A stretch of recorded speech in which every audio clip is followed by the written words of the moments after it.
طبعا كلنا نعرف علي ربيع ونعرف كمان نجوم مسرح مصر، بس لو سألتك عن مين أكتر واحد مشهور وبيضحك في مسرح مصر وقتها هتقولي علي ربيع. ففي حلقة النهاردة هنتكلم عن علي ربيع، وهنعرف ليه علي ربيع مختلف عن نجوم مسرح مصر، وهنعرف كمان هل علي ربيع بيكرر نفسه.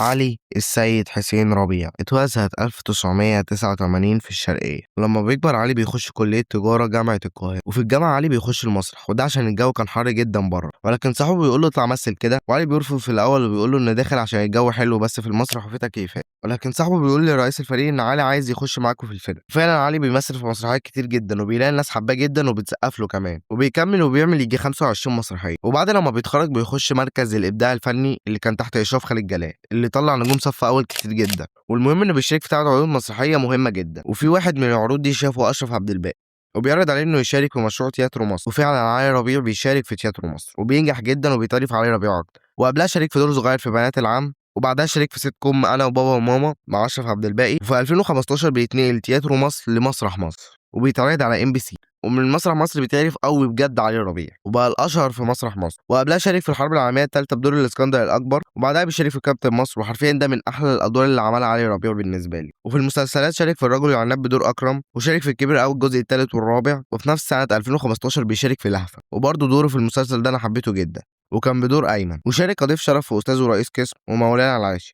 في 2016 علي ربيع بيعمل أول بطولة مطلقة ليه مع توتة وأسس، مسلسل صد رد، وبينجح جدا. وعلي ربيع كان البطل الأول، فده بيثبت كلامي إنه كان الأشهر في مسرح مصر. وبعدها على طول بيشارك مع كريم فهمي البطولة في حسن وبقلو، وبيحقق 11 مليون جنيه. ما كانش أعلى حاجة وقتها، بس كأول بطولة في السينما فدي حاجة حلوة جدا. في 2017 بيعمل فيلم خير وبركة من بطولته برضه، وشارك البطولة توتة، وبيحقق 10 مليون جنيه. بس الصراحة أنا حبيت الفيلم ده، وخصوصا أداء الفنانة الجميلة دلال عبد العزيز، وكان بدور بركة طبعا. في 2018 بيعمل مسلسل سك على اخواته بدور سعادة وسويلة، وده بجد من احلى اعمال علي ربيع، وحرفيا وقتها انا كنت بستنى الحلقات على ام بي سي. وفي 2019 بينتهي اخر مواسم مسرح مصر، وتقريبا اكتر ناس بقوا نجوم فعلا واستفادوا قبل ما ينتهي مسرح مصر وباع علي ربيع ومصطفى خاطر وحمدي المرغني. دول تقريبا اللي كانوا الاكثر شهرة في مسرح مصر. وبعدها علي بيعمل مسلسل فكرة بمليون جنيه، وانا الصراحة ما شفتوش، وهو كمان ما نجحش نجاح كبير قوي وقتها، وفي ناس عجبها جدا، وانا ما اقدرش اقول الوحش ولا لا لان زي ما قلت لك ما شفتوش. المهم ان في 2020 بيعمل فيلم الخطة العايمة، وكان مشاركه البطولة محمد عبد الرحمن توتة، وعجبني جدا الفيلم ده برضه وحبيته. وبعدها بيعمل مسلسل من بطولته هو ومصطفى خاطر باسم عمر ودياب، وده انا شفت له تجميع او ملخص على اليوتيوب، بس ما شفتش المسلسل كله حلقه بحلقه. بس الملخص اللي كان على اليوتيوب كان حلو، ما زهقتش من المسلسل الصراحه، فكان حلو الصراحه برضه. وبعدها بيشارك كضيف شرف في فالنتينو مع الزعيم عادل امام، وبعدها برضه بيشارك كضيف شرف في احمد نوتردام بدور عامل الدريفات. وفي نفس السنه بيعمل مسلسل احسن اب بدور مختار، والصراحه ده برضه انا شفت له ملخص بس ما حبيتهوش، مش عارف ليه، بس حسيته كرنج جدا، بس ممكن يكون عجبك عادي جدا. وبعدها بيعمل فيلم زومبي بدور حماده بطه، وكان معاه حمدي المرغني وكريم عفيفي، وده برضه ما حبيتوش قوي، بس برضه ما اتقفلتش منه. وفي 2023 بيعمل فيلم بعد الشر بدور سولي، وده كان احسن من اللي فات بالنسبه لي وحبيته شويه، وبيحقق الفيلم ده 14 مليون جنيه. وكمان ان الفيلم ده طلع منه اغنيه مشهوره جدا، ايوه صح، اغنيه سطلانه، الاغنيه اصلا محققه 200 مليون مشاهده، يعني الاغنيه كانت اشهر من الفيلم.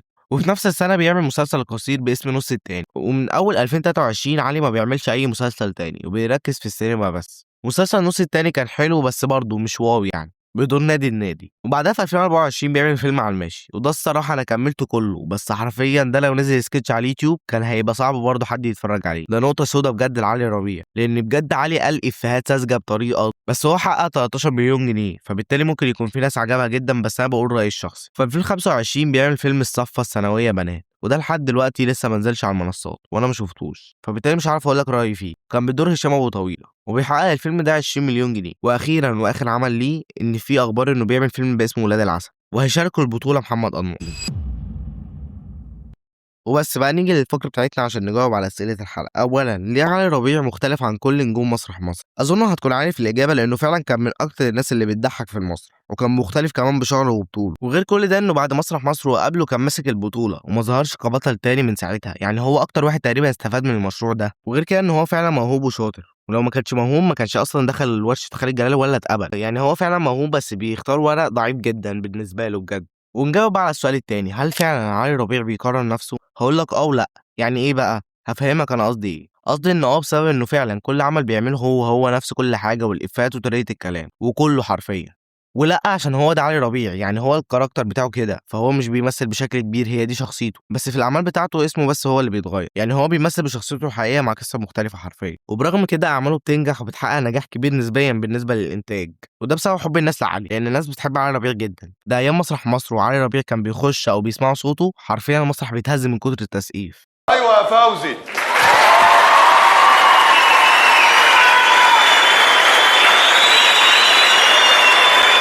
وثانية واحدة بس معلش، بمناسبة مسرح مصر هاسيبك لحظة بس تشوف التعليقات وكلام الفنان أشرف عبد الباقي عن علي ربيع عشان كلامي يتأكد لك أكتر. عليه نور في المسرح مثلا واحد زي ربيع بيطلع ما بينطقش، الناس بتضحك.